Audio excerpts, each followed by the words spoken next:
rancangan kesehatan YouTube channel saya.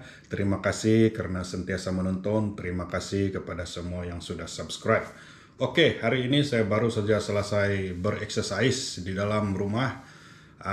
Seperti yang dijanjikan, saya akan memberikan sedikit ceramah berkaitan dengan keburukan susu lembu kepada manusia, terutama sekali kepada manusia dewasa.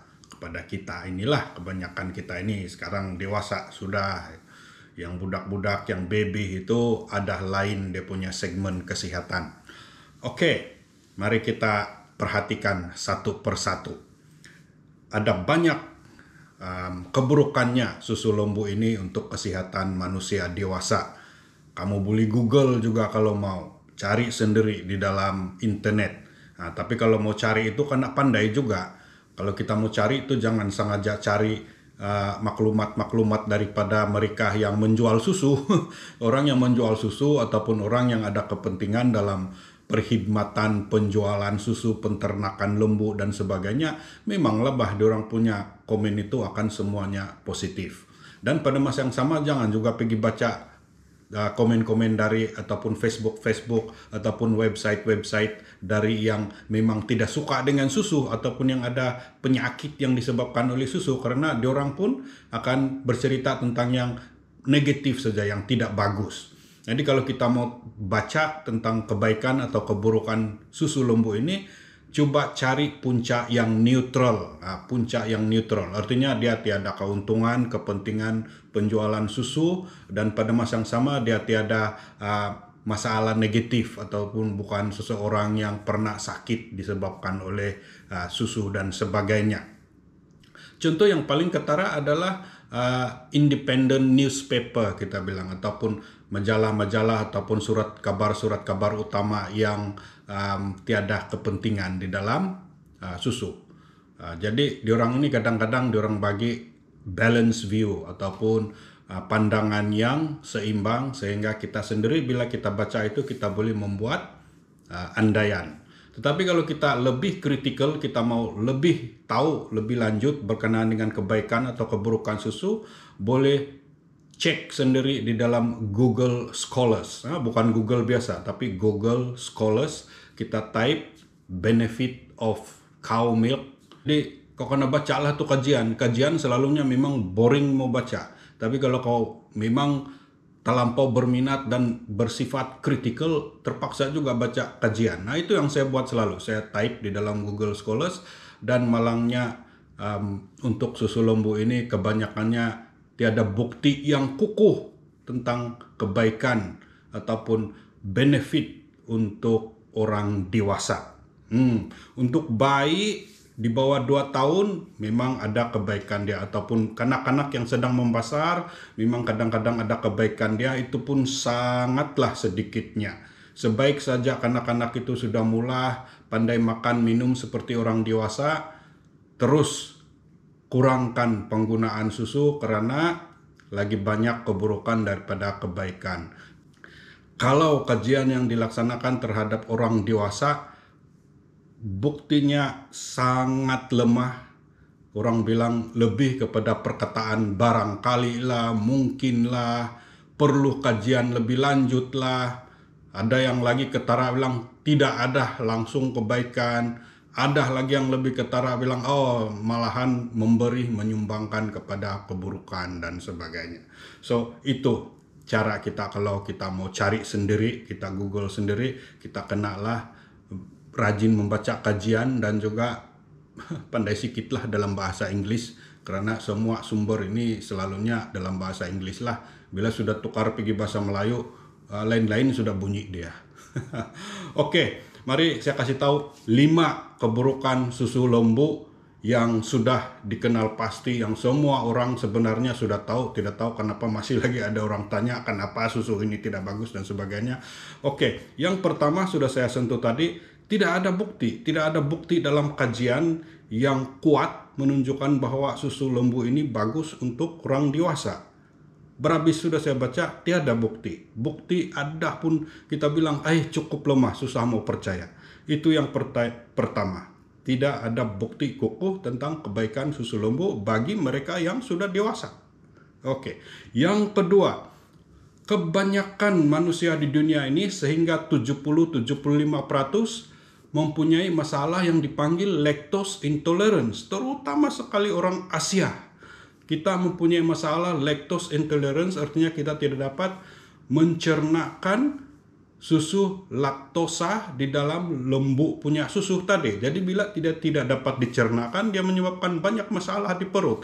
Angin lah, kembung lah, radang lah, ceret-beret lah, muntah-muntah, gastrik lah yang paling utama. Dan semua itu menyebabkan penyakit yang mengganggu kesehatan seseorang.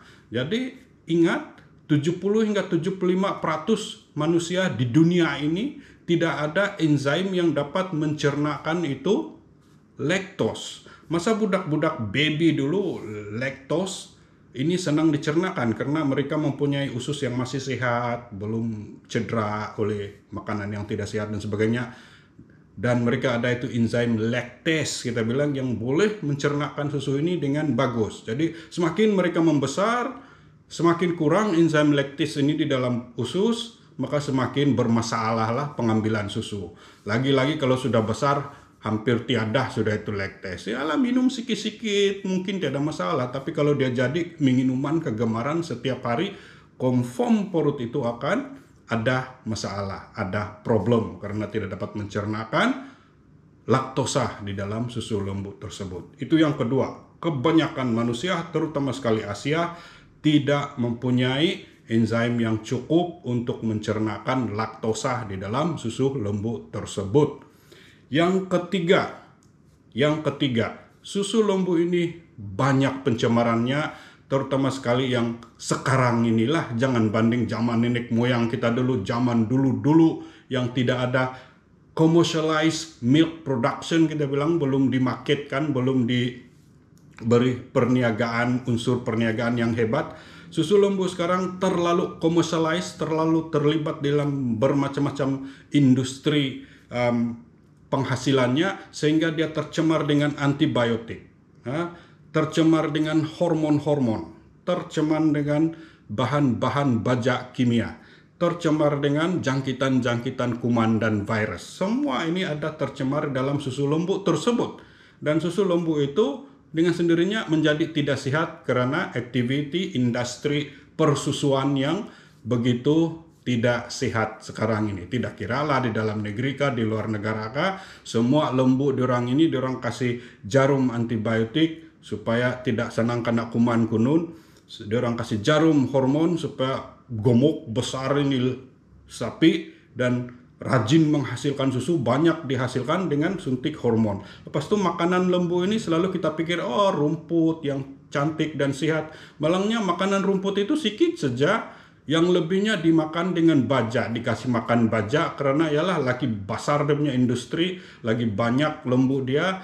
Macam mana lah dia mau kasih sedia padang ragut yang luas, karena padang ragut ini begitu luas diperlukan untuk 1-2 ekor lembu, tapi dia ada beratus lembu, sedangkan kilang dia, padang dia kecil saja, terpaksa dia kasih makan baja untuk kasih cepat gemuk itu lembu. Dan baja itu selalunya dari soya ataupun gandum yang juga mungkin tercemar dengan bermacam-macam perkara. Dan selain daripada tercemar, dia kasih tambah lagi macam-macam pencemaran dari segi hormon dan bahan kimia untuk kasih cepat gemuk itu lembu. Semua ini akan berakhir di susu, akan ada di susu, dan susu itulah yang kita minum. Dan lembu ini karena disimpan di kilang yang begitu tidak bersih, kadang-kadang proses penghilangan dia terpaksa jarum dengan antibiotik, kasih makan antibiotik untuk menghalang jangkitan penyakit-penyakit lembu, virus-virus lembu. Karena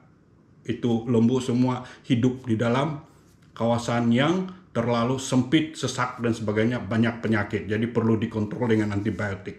Malangnya antibiotik itu akan berada di susu dan akan berada di dalam badan kita bila kita minum itu susu. Jadi susu lembu tidak bagus karena banyak tercemar dengan bahan-bahan asing. Selain daripada bahan asing hormon, kita tahu susu lembu ini sendiri harus diperah pada masa lembu itu sedang mengandung. Tetapi tidak semestinya mengandung pun diperah susu sekarang karena dia suntik hormon mengandung. Jadi masa hormon mengandung, hormon yang paling tinggi adalah hormon estrogen. Estrogen lembu lagi tuh, bukan estrogen orang. Jadi estrogen lembu itu secara naturalnya akan tinggi semasa dia mengandung atau semasa dia mengeluarkan susu. Dan estrogen ini juga akan berada di dalam susu lembu. Jadi bila kita minum susu lembu, kita minumlah tuh estrogen lembu, bosku. Jadi kamu pun jadi menggemuk, membesar macam lembu lah. Saya tidak mau lah.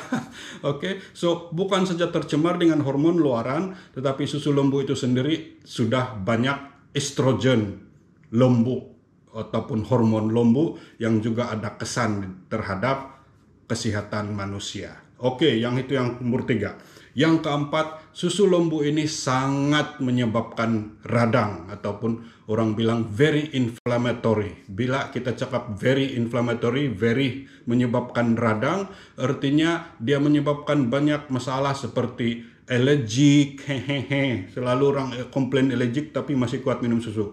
Masalah usus, ceret-beret, masalah tidak dapat mencerna makanan dengan baik, masalah penyerapan vitamin dan nutrien di dalam usus karena terganggu oleh pengambilan susu, termasuklah gastrik dan dugal, dan akhirnya masalah inflamasi ataupun radang ini pasti akan menyumbangkan juga kepada masalah jantung, masalah darah tinggi, masalah kencing manis, masalah kegemukan, dan akhirnya cancer. Oke, semua yang berkaitan dengan inflammation ataupun radang dari susu boleh menyebabkan penyakit-penyakit yang saya cakap tadi.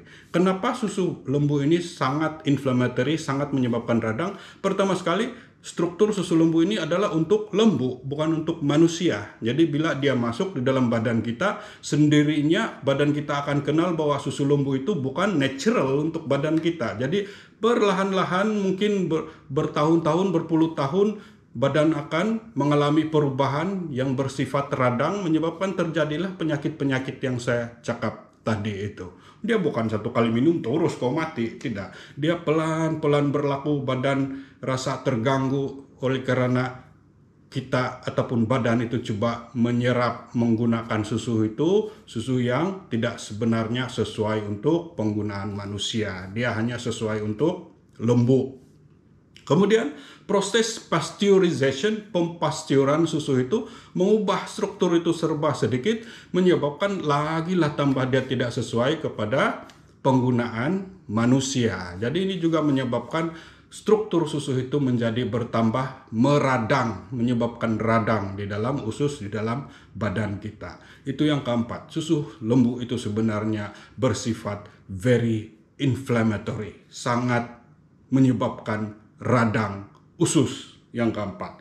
Yang kelima terakhir adalah semua nutrisi di dalam susu tersebut, vitamin kah, mineral kah, protein kah, apakah, semuanya adalah didesain, dicipta untuk lembu.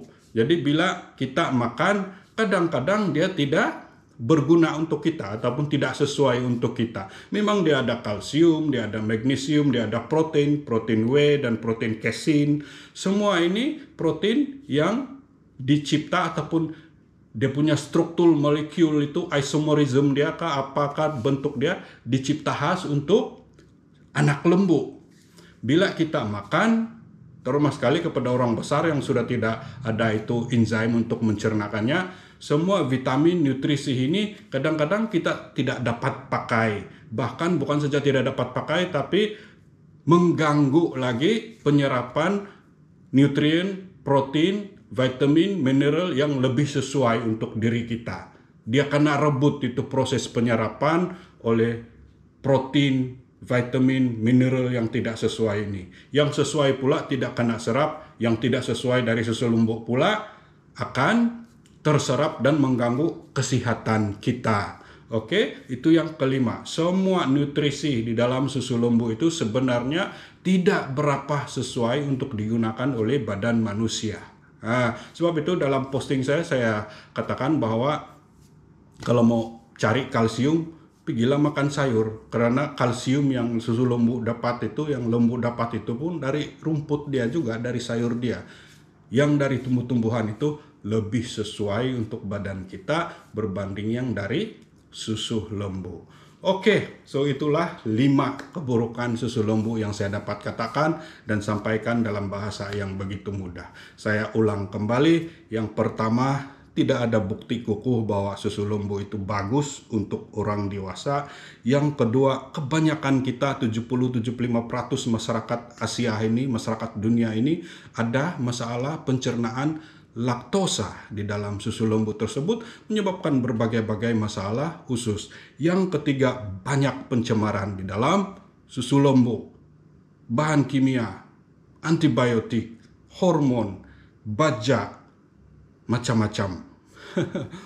Yang keempat adalah sangat menyebabkan radang karena bentuk struktur susu tersebut tidak sesuai sebenarnya untuk manusia. Dia lebih sesuai untuk lembu. Dan yang terakhir, yang nomor 5, semua nutrisi di dalam susu lembu tersebut sebenarnya tidak sesuai diserap dan digunakan di dalam badan kita. Dia lebih sesuai untuk lembu. Jadi selepas kamu dengar semua itu, harap kamu pahamlah. Satu, sejak saya ingin perkatakan, saya sebenarnya neutral terhadap penggunaan susu ini. Dulu masa di university, saya suka minum susu lembu. Yalah, di Australia kan pengeluar susu juga. Minum susu macam orang putih, bosku. Nah, siapa yang tengok saya punya gambar yang pernah saya post di Facebook itu, begitulah rupa saya dulu, gomok dan tidak sehat karena bermacam-macam penggunaan termasuk minum susu. Bila saya sudah tahu tentang kesehatan, saya berhenti minum susu. Sekarang badan lebih sehat, lebih kuat, bosku, lebih tagap. Sedangkan umur mau 50 tahun sudah nih, bosku. Dulu masa belajar 20 tahun umur, kalah itu umur saya yang 20 tahun kalau kami berlomba lari sekarang. Alright, oke. Sekian dan terima kasih.